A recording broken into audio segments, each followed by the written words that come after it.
saya kayaknya kalau ngajar di SMA begitu nggak payu karena saya galak. Saya kalau bicara agak sinis gitu-gitu.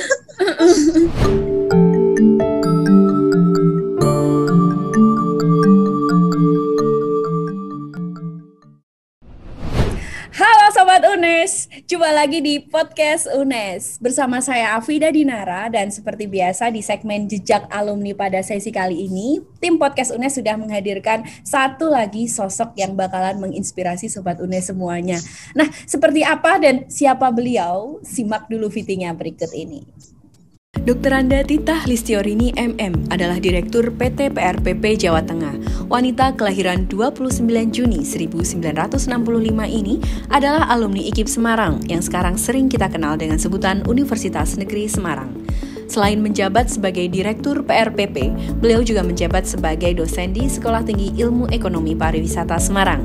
Tak hanya itu, wanita yang menggemari hobi memasak ini juga pernah menjadi pengelola sekolah perhotelan di Gracia Group. Di tengah kesibukan beliau saat ini dalam memimpin PT PRPP Jawa Tengah yang terus mengalami pengembangan dalam hal pariwisata, beliau juga aktif dalam DPD Asperapi atau Asosiasi Perusahaan Pameran Indonesia sebagai ketua dan juga DPD Putri atau Perhimpunan Usaha Taman Rekreasi Indonesia untuk wilayah Jawa Tengah. Di sela-sela kesibukan beliau, wanita lulusan bahasa Perancis UNES ini juga menggemari kegiatan traveling. Berikut adalah beberapa potret perjalanan wisata yang pernah beliau kunjungi.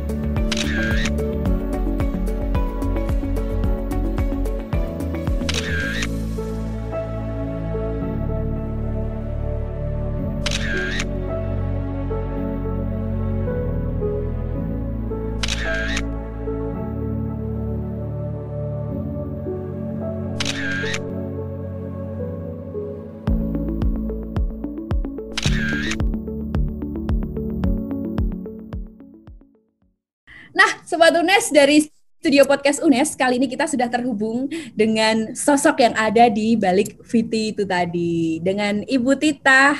Halo Ibu. Halo, Assalamualaikum warahmatullahi wabarakatuh. Waalaikumsalam warahmatullahi wabarakatuh. Iya Ibu. Sobat UNES yang lain. Iya, benar banget Ibu. Ini Ibu Titah, Dr. Anda Titah Listiorini MM ya. Dulu adalah salah satu alumni UNES yang sekarang sudah sukses menjabat sebagai Direktur PT PRPP Jawa Tengah. Betul sekali ya Ibu ya? Betul, alhamdulillah. Ya. Oke, Ibu Titah untuk saat ini kesibukannya apa Ibu? Ya seperti biasa, ngantor tetap meskipun pandemi, tetapi tetap semangat ngantor. Sama tim Podcast UNES juga meskipun pandemi tetap semangat bikin konten. Termasuk konten kita pada sesi kali ini ya Ibu. Oke Ibu, sebelum kita masuk ke topik pembicaraan kita yang lebih dalam dan lebih menarik nanti, boleh Ibu disapa sobat-sobat UNES semuanya, terus perkenalan dari Ibu. Iya. Halo Sobat UNES, moi je m'appelle Titah Listiorini. Je suis j'étais étudiant de faculté de français IKIP Semarang. Apa aja? Ada yang bisa, ada yang tahu. Nanti saya kasih subtitlenya di bawah. Iya, mencerminkan dulu saya sekolah di waktu itu namanya masih IKIP Semarang ya, belum UNES. Karena saya angkatan masuknya itu 84. Jadi jelas mungkin Vida belum lahir, mungkin ya, betul Bapak dan Ibu Vida belum ketemu. Saya udah jadi mahasiswa gitu. Ya. Waktu itu angkatan 84 saya kuliah di jurusan bahasa asing, program studi bahasa Perancis. Karena waktu itu time Ibu. Je t'aime moi non plus. Karena waktu itu aja. Bahasa Perancisnya, bahasa asingnya baru bahasa Perancis. Kalau sekarang kan mungkin ada bahasa Jepang, bahasa Arab ya. Betul tapi sekali, beda dengan bahasa Inggris ya. Jadi saya program studi bahasa Perancis IKIP Semarang tahun 84. Ya, dan lulusnya agak ini. Jadi teman-teman saya waktu itu Ada dua jalur ya, ada dua jalur. Satu jalur mata kuliah, begitu mata kuliah selesai langsung wisuda, KKN dan lain-lain langsung wisuda selesai. Jadi teman-teman saya lulus tahun 88. Kalau saya 4 tahun persis. Saya ikut yang jalur tesis, waktu itu namanya jalur tesis. Jalur tesis itu intinya bikin skripsi. Jadi waktu itu yang jalur mata kuliah nggak bikin skripsi, langsung jadi guru gitu. Bahasa Prancis di SMA. Kalau saya milih yang jalur tesis sehingga kelak kalau sudah lulus bisa jadi dosen waktu itu. Harapannya cita-cita itu saya memang ya. Akhirnya tahun 90 ya agak mundur 2 tahun, 1,5 tahun lebih, tapi wisuda di tahun 90. Oke. Baik, sudah itu ya Bu ya, sudah menggunakan kemampuan berbahasa Prancisnya di negara asal atau gimana Ibu? Oh belum itu belum diberi kesempatan, tetapi ada beberapa pas ke mana-mana gitu ya, ke Jepang, ke Turki, ke Arab itu sempat ketemu dengan orang-orang Prancis gitu. Ya mempraktekannya begitu daripada lupa. Atau gini Bu, di PT PRPP Jawa Tengah ya Bu ya, di Mairakocha itu kan ada objek baru yang fotogenik banget ya, kalau nggak salah Lumina, benar bukan? Iya, Lumina Grand Mairakocha. Iya, mungkin nanti di Lumina akan dibangun semacam mini Prancis sehingga bagi kami yang belum berkesempatan ke sana, ke Prancis tentunya masih bisa datang ke Lumina untuk hanya sekedar mendapatkan fotonya. Boleh, ide bagus. Baik, Ibu, ini ngomong-ngomong soal alumni UNES yang sudah bekerja ini, sobat-sobat UNES tentunya pengen tahu banget nih, sebagai alumni UNES, dulu IKIP ya Bu ya, bagaimana kiprah Ibu Titah ini di dunia kerja? Iya, jadi kalau dari saya lulus tahun 90 sampai sekarang udah berapa ya, 30 ya? Iya, 30 tahun. 30 tahun. Menjelang 30 ya. 30 tahun. Saya begitu lulus langsung jadi dosen bahasa Perancis di Akademi Pariwisata Jawa Tengah, Akpari Semarang, Akpari Semarang. Sekarang Stipari bukan ya Bu ya? Iya betul, sekarang Stipari. Dulu jadi guru bahasa Perancis di sana karena kan di sana ada jurusan perhotelan, bina wisata yang memerlukan kemampuan, mahasiswanya memerlukan kemampuan berbahasa Perancis itu untuk ketemu turis di situ. Masuk jadi dosen langsung tahun 90. Kemudian tahun 8 bulan kemudian saya diangkat jadi pembantu direktur 2. Waktu itu dapat jabatan fungsional ya, jabatan struktural, fungsionalnya jadi dosen.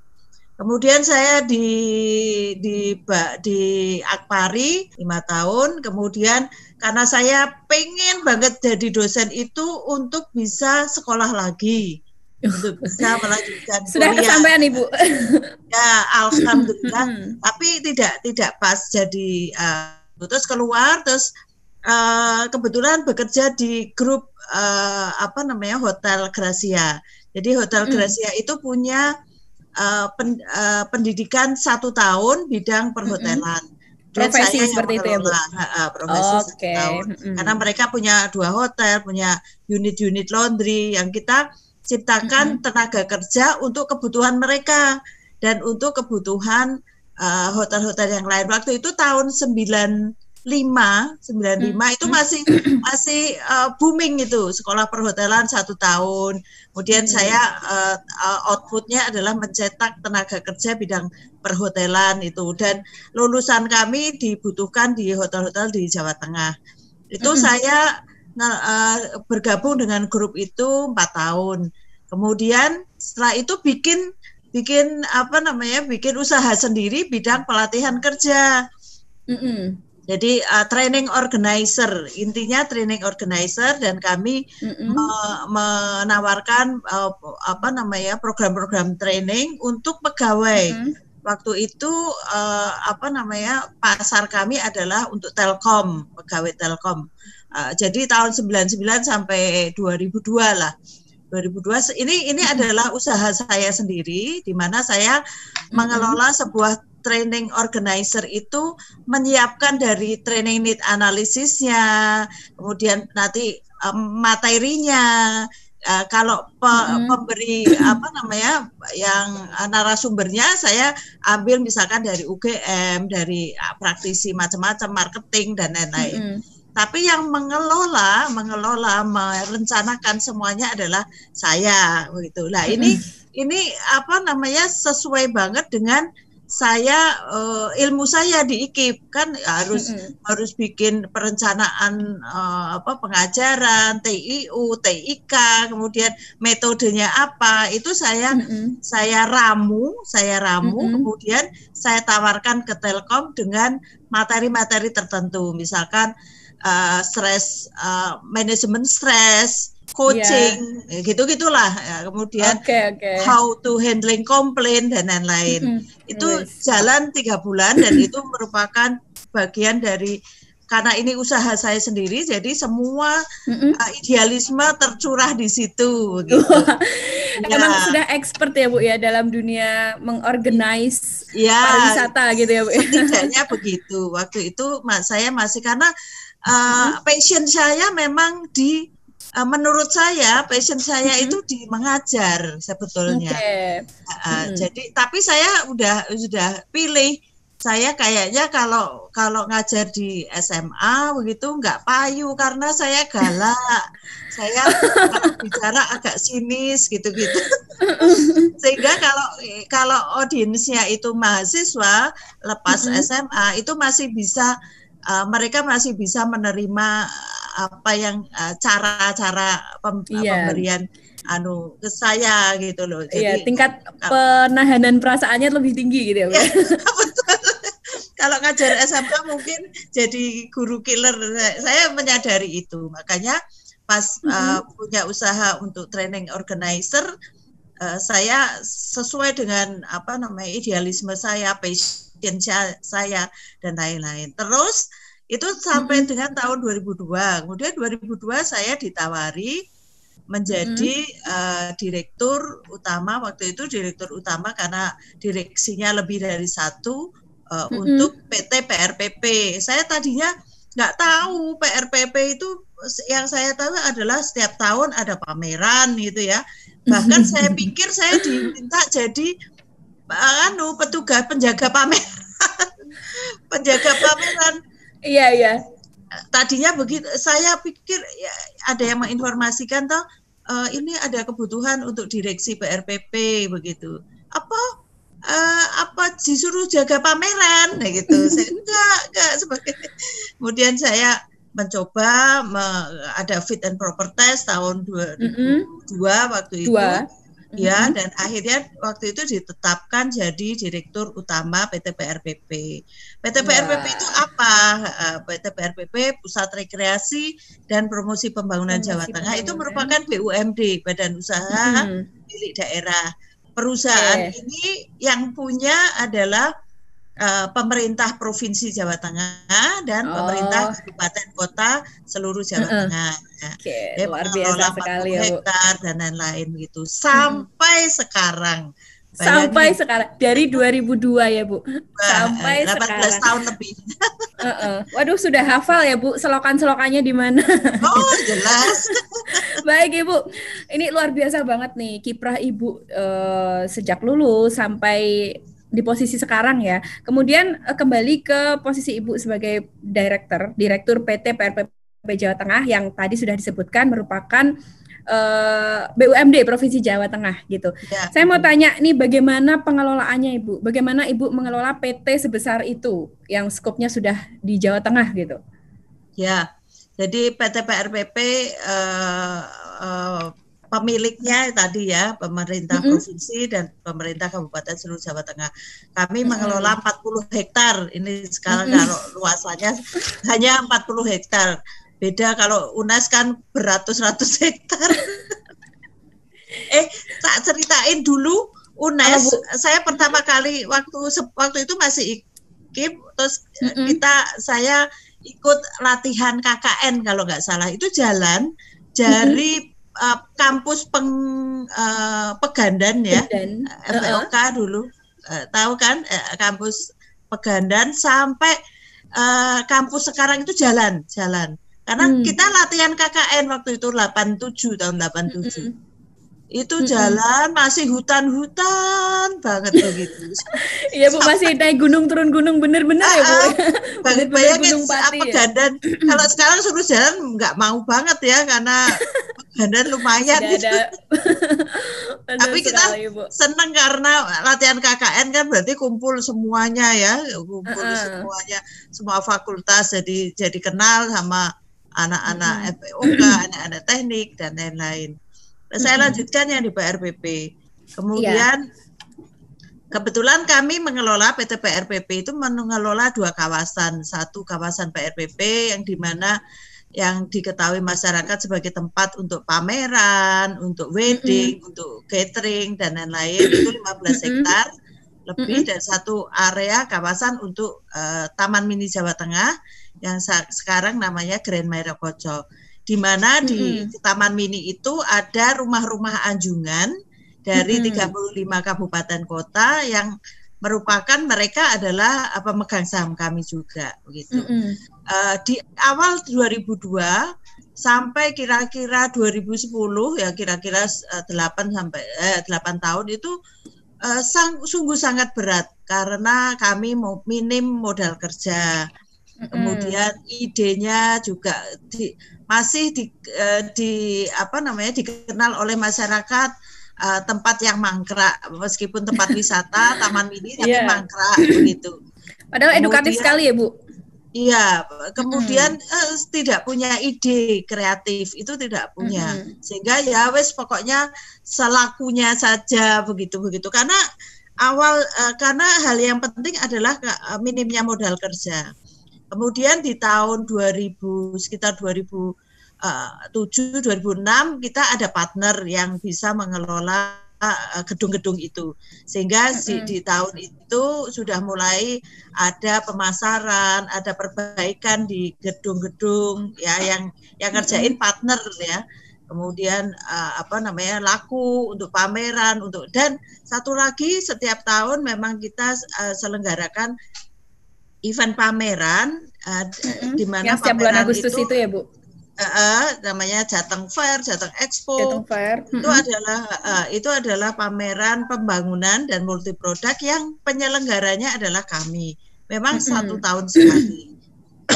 Kemudian yang pendapatan rutin itu memang dari pemasukan Taman Mini Jawa Tengah Grand Mairokocho. Ya masih sedikit karena waktu itu belum punya ide. Kemudian sekitar 2010 ke atas itu mulai penggunaan PRPP mulai dikenal lagi, kan sudah ada perbaikan yang dilakukan oleh partner dan lain-lain gitulah, sehingga ya yang PRPP sudah mulai jalan, pavingnya diperbaiki, gedungnya diperbaiki biar tidak bocor dan lain-lain lah. Jadi sekitar 2010 ke atas sudah mulai menghasilkan yang cukup signifikan gitu. Tapi belum yang belum yang ini Grand Mairokocho. Grand Mairokocho itu sekitar 2015 itu titik baliknya adalah di 2015 itu digunakan sebagai tempat penyelenggaraan Lumpia Jazz. Mungkin ada yang pernah tahu ya. Lumpia Jazz, pernah dengar sih Bu. Ya, di Semarang itu ada anak muda yang tergabung di komunitas jazz Ngisoringin. Nah, kemudian setiap tahun mereka ini jazz Ngisoringin ini bikin festival. Karena di Semarang makanya namanya Lumpia Jazz, dan itu berpindah-pindah. Ikoniknya Semarang ya Bu ya. Tempatnya berpindah-pindah, kadang Kota Lama, kadang Pecinan, kadang mana. Ya, di 2015 itu diselenggarakan di Mairokocho. Dan waktu itu keren banget. Satu hari Sabtu mulai dari jam 12 sampai jam 10 malam itu yang hadir 12.000 orang. ya. Wow. Jadi ada panggung-panggung di tempat kami, ada 5 panggung yang itu artisnya juga artis nasional dan lain-lain. Dan karena apa namanya free waktu itu, artinya panitianya memborong tiket ke kami, kemudian ke pengunjungnya free, sehingga yang hadir itu 12.000 orang. Dengan demikian, saya berpendapat bahwa ini sudah mulai dikenal oleh milenial, ya, milenial. Karena ada 12.000 orang yang sudah masuk di Grand Mairokocho, di Puri Mairokocho, waktu itu namanya masih Puri Mairokocho. Sedangkan Puri Mairokocho sendiri itu diresmikan tahun 93, jadi itu kan sudah lebih dari 10 tahun waktu itu, 12 tahun ya. Kemudian setelah itu kami memiliki ide untuk merevitalisasi dan merebrand Puri Mairokocho menjadi Grand Mairokocho. Dan itu terbukti. Saya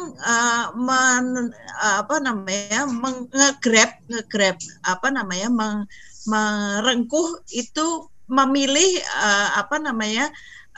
pengunjung kami adalah milenial dan netizen, ya, milenial dan netizen. Kemudian kami mulai merevitalisasi, benar-benar merevitalisasi. Seiring itu ada tim kreatif kami itu memberikan masukan-masukan, ini dulu. Waktu itu kebetulan tahun 2008 itu saya mulai nanam mangrove di miniatur Laut Jawa, di sekitar itu. Ternyata di tahun 2015 itu mangrove-nya sudah rimbun banget. Dan ini menjadi sebuah kekuatan yang kita gunakan pertama kali sebagai prioritas. Narik orang itu dengan ini loh, hutan mangrove.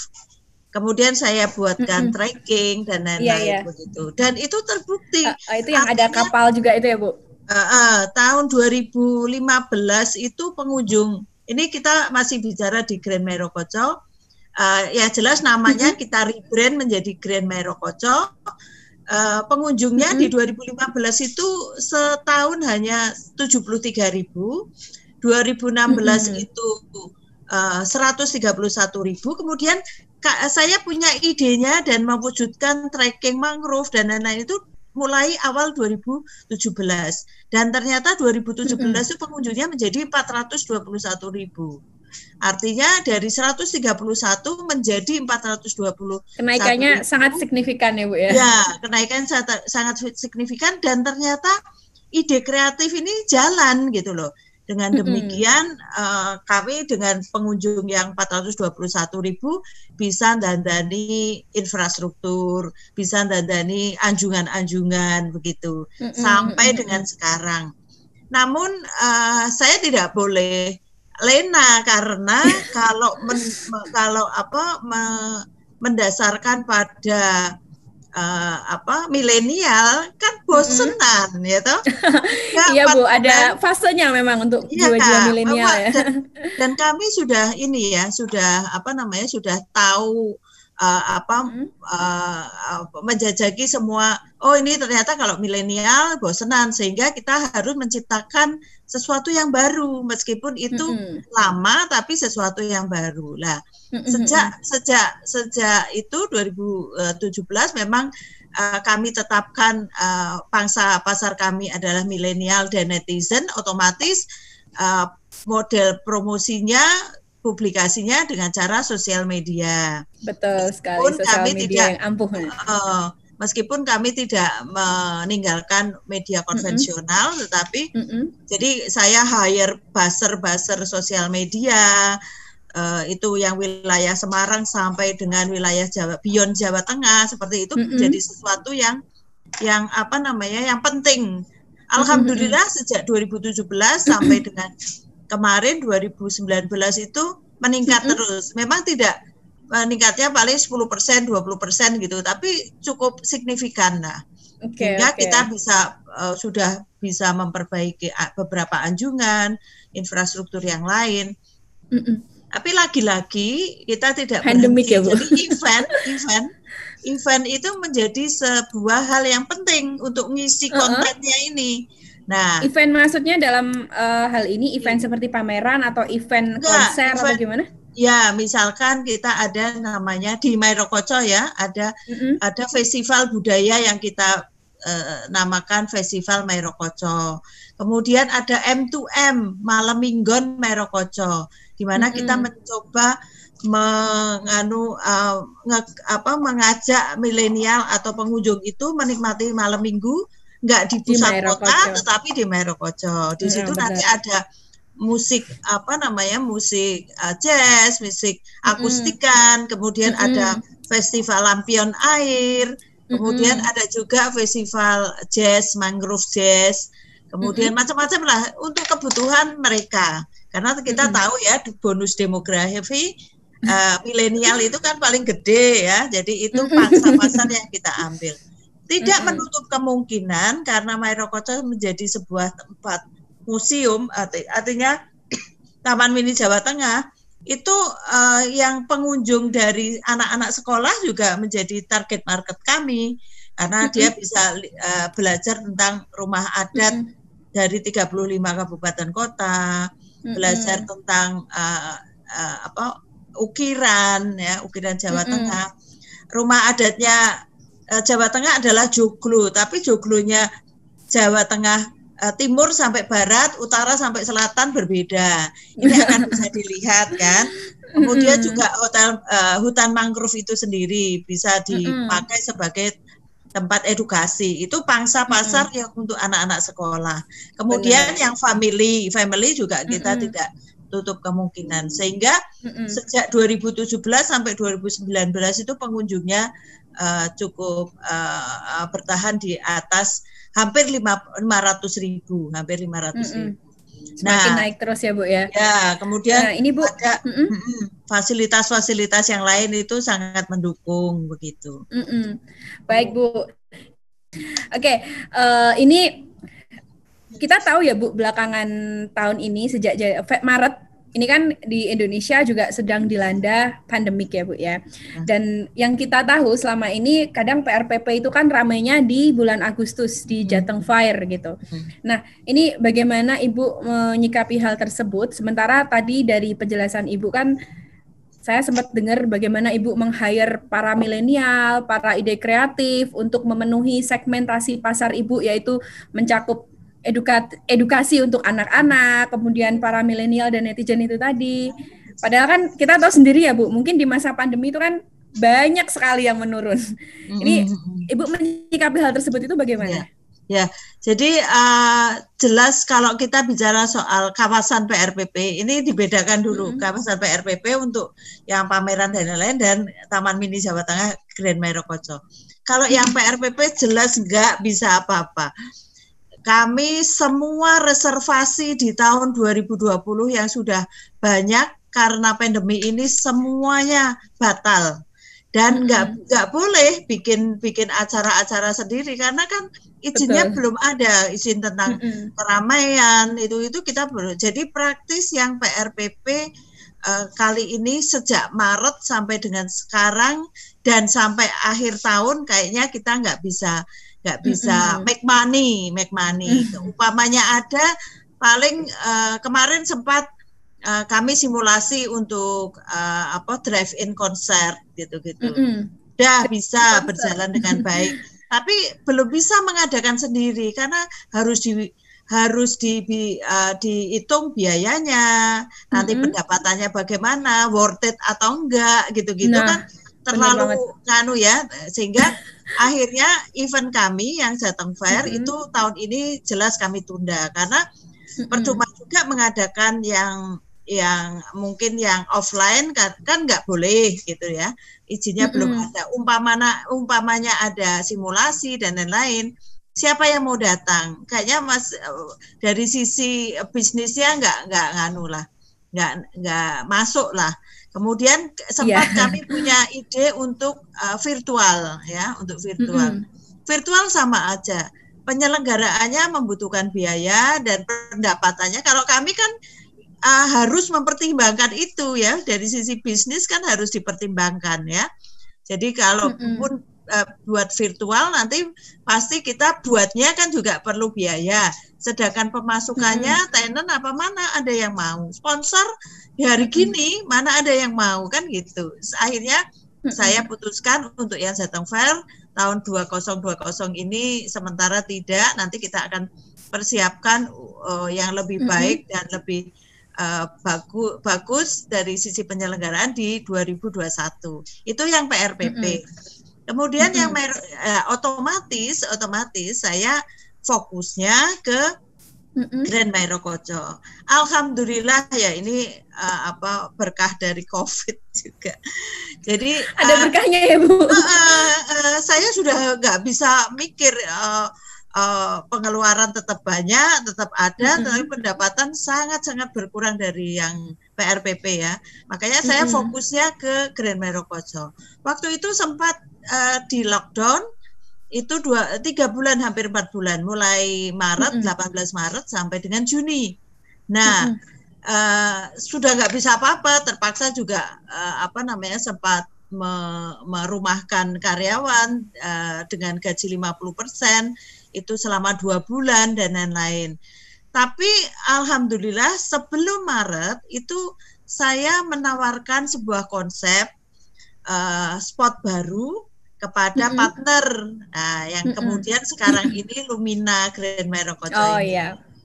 Itu dulu tempatnya di bahasa Jawanya oro-oro gitu ya, artinya kumuh banget, becek banget, dan itu akses yang tidak pernah dikunjungi terjamah oleh pengunjung, apalagi pengunjung orang sebagai tempat jalan orang-orang internal saya aja yang ngurusi tambak, ngurusi pompa air di sebelah barat. Kemudian sebelum Corona itu saya sudah, karena untuk tujuan menguatkan tanggul, saya sudah uruk itu jalan itu. Ada kalau lebarnya sekitar 8 meter kali sekitar 300 meter. Itu saya uruk. Uruk itu tanahnya juga minta BBWS, minta pengerukan kali. Di Kota Semarang kan butuh tempat untuk membuang tanah. Gitu. Dibuanglah di situ ya Bu ya? Iya, begitu. Wah, efisien ya Bu.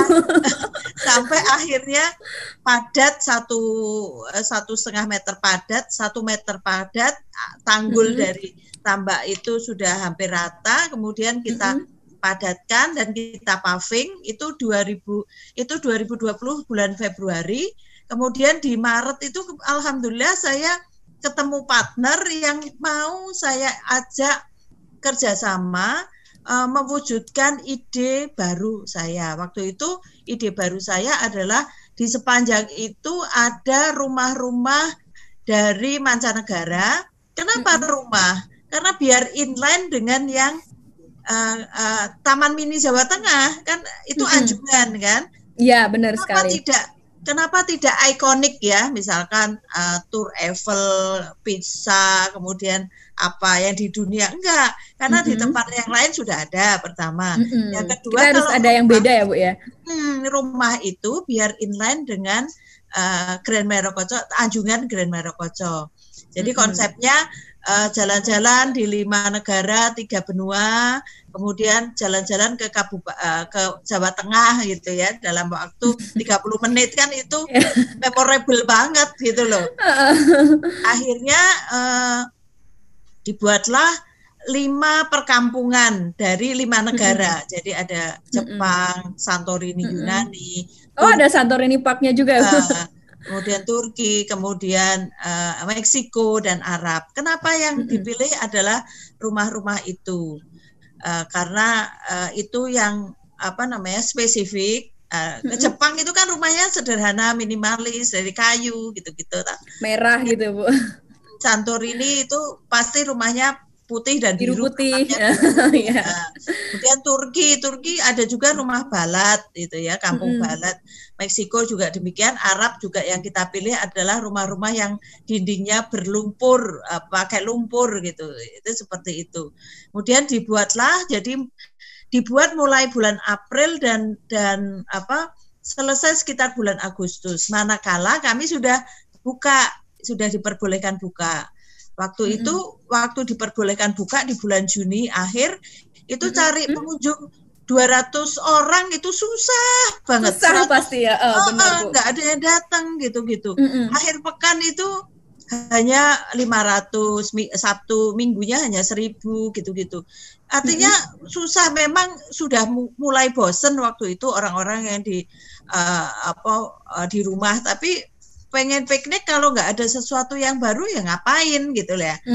Kemudian setelah Lumina itu jadi di bulan Agustus, kami uji coba dulu. Sudah jadi itu materialnya kan, itu sebetulnya materialnya itu fasad kan, tampak depan. Tapi ada beberapa yang bisa naik di balkon dan lain-lain. Kemudian jadi di Agustus, tanggal 16 Agustus sampai tanggal 1 September kita uji coba. Ternyata animonya alhamdulillah jadi tinggi ya Bu ya. Ya, selama 17 hari itu pengunjungnya 20 ribuan, kan lumayan bagus. Wah, naiknya banyak banget itu Bu. Makanya rata-rata sehari 1.000 itu kan banyak banget gitu loh.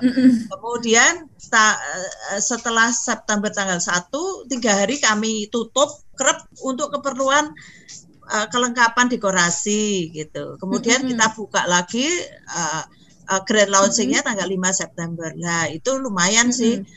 September itu bisa 32.000, Oktober kemarin 37.000 dan lain-lain sampai sekarang. Tapi sekali lagi kami tidak boleh lena, karena pasti itu ada waktunya untuk pengunjung itu bosen kan gitu. Kalau sekali sebelum ada dekorasi udah ke situ foto, setelah grand launching ada dekorasi, foto lagi, makin meriah. Tapi kalau 3 bulan ke depan masih seperti itu, pasti pengunjungnya udah wis koyok wingi yo gitu. Jadi kami bagaimana meningkatkan pengunjung untuk repeat balik lagi gitu ya Bu ya. Iya, betul, itu ide kreatif kami. Ide kreatif tim kami yang mungkin nanti akan mengganti dekorasinya, membuat event gitu-gitu.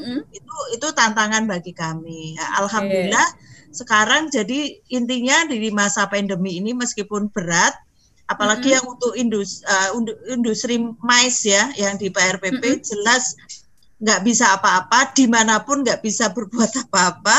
Ini kita fokusnya di Grand Merokotso. Kemudian masih banyak ke depan rencana kami. Jadi dalam waktu dekat saya kasih bocoran ya. Kami akan membuat floating golf, mangrove floating golf. Jadi golf tapi di air. Ditambah. Mengapung ya Bu ya. Jadi pakai floating. Itu kan belum ada kayaknya di mana-mana. Kita akan coba lagi, dan yang lain-lain masih banyak banget, tapi bocorannya itu dulu. Sobat UNES penasaran? Tungguin konten ini tayang ya. Oke, Ibu Tita tidak berencana nih meng-hire mahasiswa UNES yang barangkali memiliki inovasi yang tinggi gitu untuk PT PRPP itu sendiri? Silahkan, dalam bentuk apapun. Kita bisa diskusi dulu, kemudian apa. Yang jelas ke depan kami butuh partner. Apakah sebagai partner kreatif atau sebagai penyelenggara event ya, venue-nya kami ya, penyelenggara event dari teman-teman, dari adik-adik, kemudian bisa berkolaborasi, dan lagi kami juga akan memfasilitasi, bekerja sama, memfasilitasi dalam tanda kutip. Tentu anunya adalah win-win ya, artinya berkolaborasi itu kalau bisa menghasilkan, bisa dimonetize ya, mana bagian apa begitu, untuk kegiatan youth, untuk kegiatan anak muda, untuk kegiatan ekonomi kreatif, itu silakan banget. Dengan seperti ini kan setidaknya saya juga memberi kesempatan pada teman-teman, mungkin untuk yang studi tentang mangrove misalkan, silakan. Setelah itu ada kegiatan, kita mau bikin agar masyarakat lebih dekat tahu tentang mangrove, dibuatkan event ini, silahkan. Nanti kita nanti kita akan bicarakan fasilitas siapa berbuat apa. Kalau sekali lagi kalau bisa sama-sama menguntungkan, itu saya membuka kesempatan. Monggo, silakan. Sobat UNES, barangkali Sobat UNES pengen berkolaborasi dengan PT PRPP atau di Grand Merokocho atau di Luminanya, silahkan komen di konten ini. Nanti akan kita bantu hubungkan dengan Ibu Tita. Baik, Bu Tita, ini kembali lagi nih sebagai alumni UNES. Ini tadi Ibu juga sudah bercerita panjang sekali mengenai perjalanan Ibu dari zero to hero-nya sampai sekarang. Ini mungkin tadi yang Ibu ceritakan ada pastinya hal-hal memorable yang ada atau yang pernah diterima Ibu selama menjadi mahasiswa UNES gitu. Iya. Mohon maaf Ibu. Ya ini cerita apa adanya. Cerita apa adanya. Jadi waktu itu karena saya jadi jurusan bahasa Perancis, mahasiswa jurusan bahasa Perancis, yang notabene sebagian besar itu adalah orang Semarang, ya, orang Semarang. Pribumi ya Bu, kita mah. Sementara di teman-teman yang lain banyak yang usda dulu istilahnya usda, utusan daerah, utusan daerah. Dan waktu itu, mohon maaf, IKIP itu masih jadi kelas nomor 2 gitu loh. Kuliah jadi mahasiswa IKIP. Kan yang waktu itu masih yang keren masih kuliah di Undip dan lain-lain ya. Kalau IKIP sekolah negeri ya. Tapi saya waktu itu memanfaatkan di samping sekolah kuliah begitu, saya berorganisasi. Jadi saya aktif di mahasiswa jurusan bahasa Perancis, kemudian di Senat ya, bahkan sempat jadi pengurus BPM. Kemudian ini jangan-jangan dulu ini presiden mahasiswanya juga ini Bu, jangan-jangan. Enggak. Kalau yang itu kan enggak. Masih banyak yang lain. Kemudian saya aktif di Racana Wijaya. Pernah loh aku aktif di Racana Wijaya. Kemudian juga aktif di saya ikut silat perisai diri waktu itu. Jadi, bener. Kenapa? Karena saya rasa kalau cuma sekolah waktu itu sekolah bahasa Perancis kayaknya gampang-gampang aja. Terus saya isi lah, itulah yang terus terang saya mengakui itulah yang membentuk ya karakter saya ya, setidaknya memiliki leadership ya. Benar. Leadership itu dibentuk dari hal-hal seperti itu. Kemudian kemampuan sosial saya juga cukup karena kan bergaul dari segala macam jurusan dan untuk membuka relasi ya Bu ya. Itu yang mendidik saya. Kalau soal kayaknya di semuanya itu jadi enggak yang leader enggak waktu itu. Di Racana ya cuman ikut jadi anggota Racana. Ikut camping ikut hiking gitu-gitu. Jadi ikut silat waktu itu, perisai diri juga cuman ikut latihan gitu aja. Enggak jadi leader waktu itu, tetapi ternyata membentuk leadership saya, dan itu yang sangat-sangat saya butuhkan manakala kami terjun di dunia nyata, dunia kerja waktu itu. Gitu. Jadi ya alhamdulillah luar biasa banget ya Bu ya. Bu, dari dulu ketika di Prodi Bahasa Perancis sama yang dilakukan Ibu sekarang ini sebagai leader dari PT PRPP itu banyak korelasi tidak Bu antara yang didapat dulu waktu di kuliah dengan yang sekarang Bu? Relate tidak gitu ilmunya? Kalau relate dan tidak pasti relate ya, direlate-relatekan. Tetapi menurut saya kalau sekarang saya bekerja di bidang pariwisata jelas relate, artinya kemampuan berbahasa asing itu kan tidak banyak, meskipun ya banyak lupanya ya, makanya saya selalu sampai sekarang berusaha. Kebetulan ada satu teman alumni yang tinggal di Perancis, kita ada grup, kita minta teman Perancis itu kalau ngobrol harus berbahasa Prancis, meskipun di antara kami banyak yang kemudian sudah lupa dan lain-lain, tetapi setidaknya itu. Kemudian saya selalu mencoba mengikuti misalkan baca-baca tentang majalah Prancis, Le Magasin, Parimat, gitu-gitu. Kemudian nonton film-film Prancis di TV 5 du Monde seperti itu. Ya hanya seperti itu. Kalau suruh ngomong ya kalau suruh ngomong ya mohon maaf, kan mereka ngomongnya cepet, aku kan nggak paham. Kebetulan sekarang ini saya sering juga meeting Zoom sama orang Spanyol yang bahasa Perancisnya jago gitu. Jadi setidaknya saat meeting kita bisa ngomong-ngomong secara bahasa Perancis. Kemudian yang lebih penting Mbak Vida, saya mungkin bisa ngomong ke teman-teman bahwa ilmu yang kita dapatkan di alma mater itu kalau saya mengibaratkan seperti kita itu mendapatkan sebuah tong itu tong apa, tempat drum tong. Bejana gitu ya Bu? Ya, drum tong gitu. Jadi kita itu keluar dari alma mater kita itu hanya dapat tongnya itu. Yang mengisi adalah pengalaman hidup kita. Nah, isiannya itu macam-macam. Kalau kita bekerja di bidang yang sesuai, relate dengan ilmu yang kita dapatkan, alhamdulillah. Tapi juga harus dikembangkan. Jangan hanya kalau dulu ya jadi guru bahasa Prancis ya sudah guru bahasa Prancis terus sampai awal karir sampai 35 tahun kemudian tetap guru bahasa Prancis. Kan itu yang keluar hanya berapa persen dari kemampuan kita. Nah, syukur-syukur dalam hal ngisi tongnya itu kita mendapatkan pengalaman yang bisa menambah keilmuan kita, wawasan kita.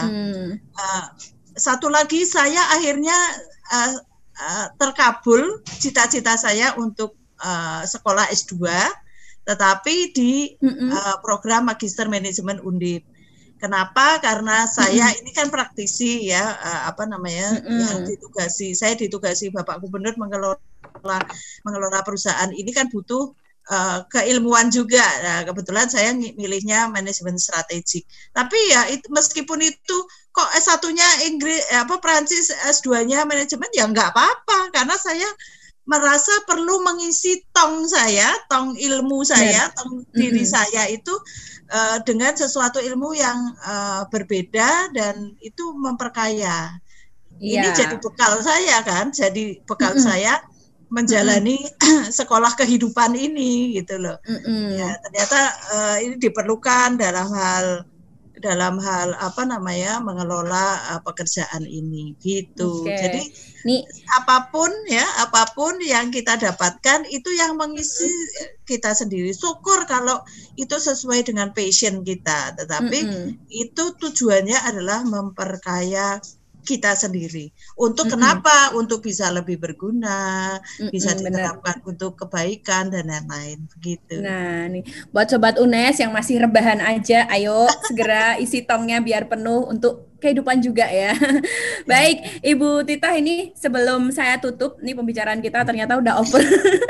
Sebelum saya tutup, dari Ibu Tita ada tambahan pesan atau tips untuk mahasiswa-mahasiswa UNES sekarang ini, Bu? Ya, Sobat UNES yang dimanapun, apakah sudah lulus atau sebagai alumni atau masih mahasiswa, harus tetap semangat ya. Keep spirit dan do the best, itu hal yang utama ya. Dimanapun lagi ngapain pun, pandemi tidak ada alasan untuk selalu rebahan. Masih banyak banget tugas kita, tugas kehidupan kita yang itu harus dimulai dengan semangat dan melakukan yang terbaik. Gitu. Melakukan yang terbaik. Ya, kalau usaha ikhtiar kita itu sungguh-sungguh fokus ya, itu pasti hasilnya tidak akan berkhianat pada kita ya. Jadi usaha tidak akan mengkhianati hasil. Betul. Dan itu kembali lagi peran kita sebagai khalifah yang ditugaskan kepada dari Allah, itu kita harus jalani dengan sungguh-sungguh biar bermanfaat untuk yang orang lain. Saya kira itu yang kenapa ya itu yang kita jalani. Dan jangan lupa bahwa kita punya tanggung jawab kepada Allah Subhanahu wa taala yang menciptakan kita kelak. Jadi isilah kegiatan dunia ini dengan hal-hal yang baik dan bermanfaat untuk orang lain. Oke, benar sekali. Dan jangan lupa kunjungi Grand Mairakocho untuk foto-foto di Jepang. Cuma 15.000 tiketnya, 15.000. Loh, murah banget ya. Kita jalan-jalan ke seluruh Jawa Tengah, mampir ke 5 negara di 3 benua, gitu. Benar. Tak perlu jauh-jauh ke Yunani kalau mau foto di Santorini Park. Betul. Ada di Grand Mairakocho. Oke, Ibu Tita, terima kasih banyak atas kesediaan menyempatkan waktu di tengah-tengah kesibukan. Terima kasih. Oke, sukses selalu untuk Ibu. Sehat selalu. Saya sempat Tojurus and formal. Apa itu artinya Bu tadi? Tojurus and formal. And formal gitu kan bacanya. Inform. Tujur itu selalu. Oh. Tujur and formal. Tujun and Sehat selalu untuk Ibu. Iya, terima kasih. Salam buat Sobat UNES semuanya. Nah, Sobat UNES, demikian bincang-bincang kita yang sangat menarik dan menginspirasi tentunya untuk Sobat UNES semuanya. Dan nantikan konten-konten menarik kita lainnya ada di podcast UNES di segmen Jejak Alumni. Saya Afida mohon undur diri. See you, bye-bye.